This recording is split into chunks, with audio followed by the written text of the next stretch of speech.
नमस्कार मित्रों, मैं आपका दोस्त श्रीपाल मोंगस मेरे YouTube channel GK with Shri में आपका स्वागत करता हूं। दोस्तों, कल किसी कार्यवश में आपके लिए ट्रिक्स लेकर नहीं आ पाया, उसके लिए क्षमा चाहता हूं। आज फिर से हाजिर हूं एक और नई ट्रिक्स के साथ। इस ट्रिक्स में हम बात करेंगे भारतीय इतिहास के मध्यकालीन इतिहास से संबंधित। जैसा कि आपने मेरे पिछले वीडियो में देखा होगा, मैंने दिल्ली सल्तनत पर शासन करने वाले वंश, उनमें भी फिर सबसे पहले गुलाम वंश, फिर खिलजी वंश, फिर तुगलक वंश, इन 3 वंशों की ट्रिक्स उपलब्ध करवा दी थी। और दिल्ली सल्तनत पर शासन करने वाले 2 वंशों की ट्रिक्स हमारे साथ रह गई थी, तो आज उसी को मैं लेकर आया हूँ। इस ट्रिक्स में हम बात करेंगे सैयद वंश के शासक और लोधी वंश के शासकों के बारे में, कितना उनका समयकाल रहा है और कौन कौन से शासक हुए हैं। तो 2 अलग अलग ट्रिक्स में अपन पढ़ेंगे। चलिए सबसे पहले बात कर लेते हैं अपन सैयद वंश के शासकों के बारे में। तो आइए देख लेते हैं ट्रिक्स। ये आपके सामने ट्रिक्स दिख रही होगी। सबसे पहले सैयद वंश के शासक, जिन्होंने दिल्ली सल्तनत पर शासन किया था, और सैयद वंश ने 1414 से 1451 ईस्वी तक शासन किया था।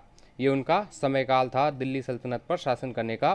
तो 1414 से 1451 ईस्वी के बीच में कितने सैयद वंश के राजा हुए हैं, आइए देख लेते हैं कितने शासक हुए हैं। तो ट्रिक्स मैंने आप बनाई है, ट्रिक्स आपके सामने दिख रही होगी। खिज्र मुबारक शाह मूसा आलम। ट्रिक्स क्या है? खिज्र मुबारक मूसा आलम। आइए देख लेते हैं इस ट्रिक से कौन कौन से शासक का नाम है। सबसे पहले खिज्र, ट्रिक का शब्द है खिज्र। खिज्र से हो जाएगा आपके खिज्र खां शासक का नाम। खिज्र से खिज्र खां, और उनका जो शासन काल है, समय काल है, वो 1414 से 1421 तक। ठीक है, 1414 से 1421 ईस्वी तक का समय काल खिज्र खां का था। फिर अपने पास में दूसरा शब्द है मुबारक। तो मुबारक से हो जाएगा आपके मुबारक शाह। मुबारक से मुबारक शाह शासक का नाम, और उनका समय काल है आपके 1421 से 1434 ईस्वी। तो 1421 से 1434 ईस्वी तक मुबारक शाह ने शासन किया था, जो सैयद वंश के शासक थे। फिर अगला शब्द है अपने पास में मूसा। मूसा, मूसा से हो जाएगा आपके मोहम्मद शाह। मूसा, मोहम्मद शाह। तो इनका समय काल है आपके 1434 से 1443 ईस्वी। 1434 से 1443 ईस्वी तक सैयद वंश के शासक मोहम्मद शाह का दिल्ली पर शासन था। फिर अगला शब्द है अपने पास में आलम। तो आलम से आपके हो जाएगा अलाउद्दीन आलम शाह। आलम से अलाउद्दीन आलम शाह, ये शासक का नाम है, और इनका समय काल है 1443 से 1451 ईस्वी तक। तो ये प्रमुख शासक थे सैयद वंश के, जिन्होंने दिल्ली पर शासन किया था। खिज्र मुबारक मूसा आलम, तो खिज्र से खिज्र खां, मुबारक से मुबारक शाह, मूसा से मोहम्मद शाह, और आलम से अलाउद्दीन आलम शाह। 4 शासक हुए हैं सैयद वंश के, जिन्होंने दिल्ली सल्तनत पर शासन किया था। 1414 में स्थापना हुई थी सैयद वंश की, और 1451 में उसका पतन हो गया था। फिर जैसा कि हमने बात की, 1451 में सैयद वंश के अंतिम शासक अलाउद्दीन आलम शाह का पतन हो गया। उसके बाद में दिल्ली सल्तनत पर लोधी वंश की स्थापना हुई। लोधी वंश की नींव रखी गई 1451 में, और 1526 ईस्वी तक लोधियों ने दिल्ली पर शासन किया।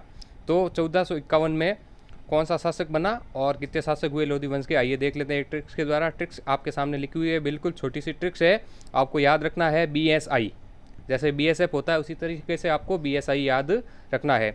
तो बी से हो जाएगा आपके बहलोल लोधी, जिसने दिल्ली पर लोधी वंश की नींव रखी थी। 1451 से 1489 ईस्वी तक उसका समय काल था। फिर उसके बाद में एस से हो जाएगा आपके सिकंदर लोधी। बहलोल लोधी के बाद में सिकंदर लोधी शासक बना, जिसने 1489 से 1517 ईस्वी तक दिल्ली पर शासन किया। और उसके बाद में जो लोधी वंश का अंतिम शासक था वो था आई से हो जाएगा आपके इब्राहिम लोधी। तो इब्राहिम लोधी सिकंदर लोधी के बाद में शासक बना था, और 1517 से 1526 ईस्वी तक उसने दिल्ली सल्तनत पर शासन किया। और उसी के समय काल में बाबर ने भारत पर आक्रमण किया, और इब्राहिम लोधी को हराकर भारत में मुगल साम्राज्य की नींव रख दी, और मुगल साम्राज्य स्थापित हो गया। तो ये अपने प्रमुख 2 शासक वंश थे, जिनको हमने इस ट्रिक्स के द्वारा पढ़ा, सैयद वंश और लोधी वंश। ठीक है मित्रों, तो आई होप ये एग्जाम में आपको हेल्प करेंगे, और भविष्य में भी इसी तरीके की शॉर्ट ट्रिक्स पाने के लिए मेरे चैनल को लाइक और सब्सक्राइब कीजिए, और लेटेस्ट अपडेट पाने के लिए बेल आइकन को प्रेस कीजिए। और मित्रों, एक और आवश्यक बात, मैं आपके लिए ट्रिक्स लेके आता हूँ तो लाइक का फ़र्ज़ आपका भी बनता है, तो प्लीज़ आप लाइक कीजिए और इसे शेयर कीजिए। धन्यवाद दोस्तों।